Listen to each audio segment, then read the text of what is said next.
In a transactional database, there are edge cases and race conditions that can cause a transaction to be aborted rather than completed. For example, two transactions may try to lock data in a manner that would cause both transactions to deadlock. In this case, to prevent a deadlock, one of the transactions will be aborted. CockroachDB uses serializable consistency in all of its transactions. This gives you very strong guarantees about the consistency of your data, but it also increases the likelihood of a transaction being aborted. You could technically ignore the problem. This would result in some of your operations failing unexpectedly because the transaction has been aborted to avoid a deadlock.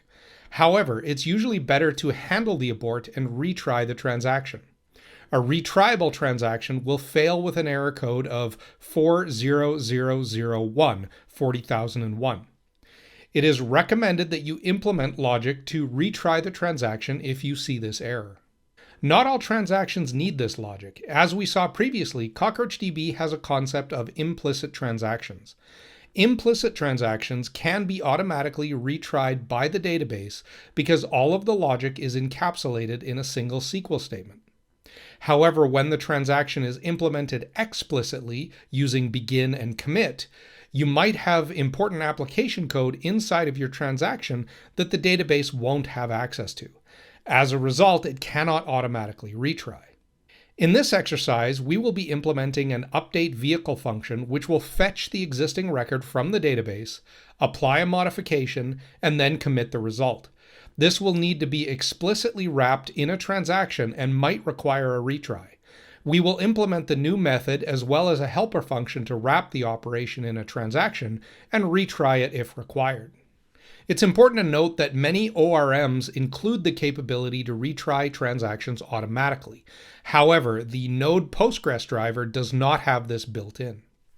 So let's go ahead and get started. Okay, I've gone ahead and executed my tests, and as always, you can see that I have a failure because, again, I haven't implemented the exercise yet. In this particular case, it's looking for something in the repositories folder called transaction. That's something we're going to implement as part of this exercise, but of course I haven't done that, and so I'm getting a failing test. We're going to implement this next part in a series of steps in order to make things a little bit easier to follow. So the first thing we need to do is to create a helper for our transactions. So what we're going to do is in our repositories folder, we're going to add a new file, and we're going to call this transaction.js. Now let's go ahead and open that file. Now our transaction.js is going to just consist of a single method, which will be an async function, and we'll call this transaction. This is going to take two parameters. So it's going to take a connection pool and then a function. So the connection pool is how we'll actually connect to the database. And then the function is what we are going to execute inside of the transaction. Now, once we do that, the first step is to actually create a client from that connection pool. So we're going to do const client equals await pool.connect.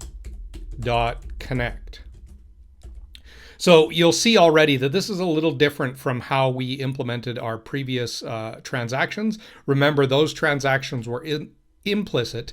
In this case, we're actually going to be explicit. And so we can't use that sort of shortcut. We have to create this client first. Now that we have the client, we're going to do an await, and then we'll do client.query, and we'll pass in begin. So this is starting the transaction. Now you might wonder why we couldn't have just done pool.query begin. But the problem is when you do that, each time you call pool.query, it's essentially creating a new client under the hood. And so the transaction that you create wouldn't actually be associated with everything else that you're about to do. So that wouldn't actually work. We have to create this client, and then we have to call begin on the explicit client that we've created. Now that we've done that, we can do const result equals await. And here we're going to call that function that got passed in. Now it's very important here that when we call that function, we pass it the client. And the client is going to be what other SQL operations get executed with inside of the transaction. If you don't do it using the client that we just created, then you're executing them outside of the transactional boundary, and then all bets are off what's going to happen. So it's very important that we pass that client through. Then we're going to do await client.query once more. And we're going to commit the transaction. So once the function has executed and it has returned and we've got the result, then we know that it's safe to commit that transaction. So we'll commit the transaction, then we will take the result that we got back and we will return it. So we'll return result. So that gives us the basic framework of what we want to do for a transaction, but this doesn't include any retries. Okay, now the next thing that we need to do is to actually implement the retries. The first thing I'm going to do is I'm going to add some fields just at the top of this function here.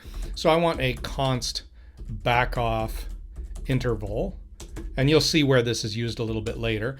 And I'm going to set this to 100, and this is in milliseconds. Then I'm going to do const max tries, and I'll set this equal to 5. So I'm going to allow 5 tries here. And then I need to keep track of those tries each time. So let's do let tries equal 0. Okay, so that gives me the things that I need up front. Now I can start implementing the retry logic. Okay, so the first thing I need to do is I need to wrap this logic here with some kind of while loop. And I'm just going to make this while true. So we're just going to keep going until something causes us to break out of the loop. And we'll just do a little bit of indentation there. Now, the first thing to note is that once I get in here, I've now started a try. And because I've started a try, I'm going to implement my tries. So I'll just do a tries ++. Then I'm going to create my client and connect to my pool. So that logic is fine as is. So what comes next? Well, the thing that we need to account for is what happens if this logic fails for some reason, and particularly what happens if it fails due to a retriable error. So what we're going to do is we're going to wrap this in a try, and we'll jump down to the bottom here. And so that will allow us to catch any errors that might occur. So let's go ahead and add that catch statement. So we'll do catch error. And the first thing that we need to do is we have a transaction that started, but it probably didn't finish. We didn't get to this commit. Likely we had a failure here, and now we have a problem. So what do we do? Well, the first thing we need to do is we need to roll back that transaction. And so we're going to do await client.query, and we'll do rollback. So that'll ensure that whatever transaction was in progress, we're reverting everything back to the way it should have been prior to the transaction beginning.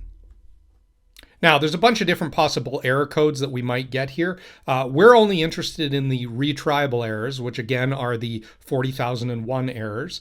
But what happens if we get something else? Well, if our error.code does not equal 40001, then we've got one of those other errors. In that case, we can't retry this transaction. We don't know what to do, so we're just going to throw the error. And then we'll hope that somebody else somewhere can figure out what to do here. Okay, so that takes care of kind of the generic error case. What about the specific error case? Well, there's two possibilities. And so the first thing we're going to do is handle kind of our base case or our end case. And so that is else if our number of tries is equal to our max tries. So in this case, we've exceeded the maximum number of retries. We still haven't been able to do anything, so we're just going to abort. So in this case, we just want to throw that error. However, we might as well log something useful so that people understand what happened. And so we'll do a console.log exceeded maximum retries aborting. So that gives us just a very simple, helpful error message in the case that we've exceeded the maximum number of retries. Now, the final case that we have to handle is the actual retriable case. So in this case, we're just going to do an else. And in this case, we've actually got this 40,001 error. We haven't exceeded the maximum number of tries, and so we can retry. Well, how do we retry? Well, the first thing we want to do is we want to await, and we're going to do a new promise here. And this is how we're implementing our backoff. And so it's important that we add this backoff so that each time we get a transaction failure, we wait a little bit before retrying, and that wait period gets a little longer each time. So we're going to do a new promise, and inside that promise, we're going to do a set timeout. So we're actually going to set a timeout, and then for the backoff, it's just going to be the number of tries times the backoff interval. Now, there's different algorithms that you can use for this. You could use different lengths of time for that backoff interval, but we don't want it to be too long just because otherwise our tests get excessive because we're actually testing for this. So we're going to keep it relatively short, but in your production application, if you wanted to make it longer, that's totally fine. Now, that gives us kind of that backoff timer, but again, we might as well log some useful information. So let's do console.log. We'll do transaction failed. And this time, let's actually indicate that we're going to retry it. So we're going to say that we're retrying it. And then while we're at it, people might be curious to know, well, why is this failing? So let's go ahead and log the error.message. And so that way we can actually see what the error was that caused this retry. All right, so that takes care of that final else. And then the only other thing that we need is on our try catch, we're going to add a finally. And for the finally, we're just doing an await on the client.release. And so essentially we're releasing the connection back into the connection pool. And this is very important because if we don't do this, the connection doesn't get released back into the connection pool. We're going to leak connections, and pretty soon we're going to run out of connections and we won't be able to connect to the database anymore. So it's very important that we make sure that we always release that connection. The final thing we need to do in our transaction here is to actually export it. So we're going to do module.exports equals transaction, and that'll make it available for other code. So that's it. That takes care of our transaction helper.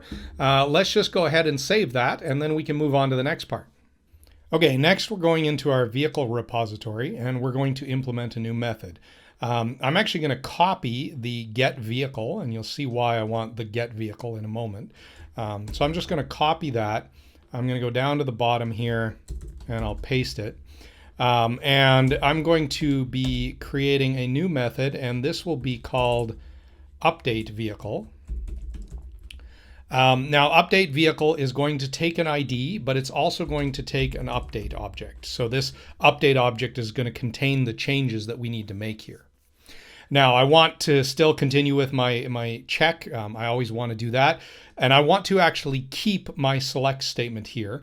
So I'm not going to change anything there because that's what I'm going to do to retrieve the record first. Now, the other thing that I want, though, is I want a const update statement as well.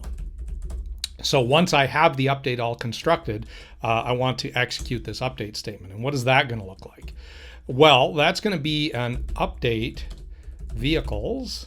So we're updating the vehicles table, and we're going to set the purchase date equal to $2. Then we need serial number is equal to $3. And then we'll keep going with that.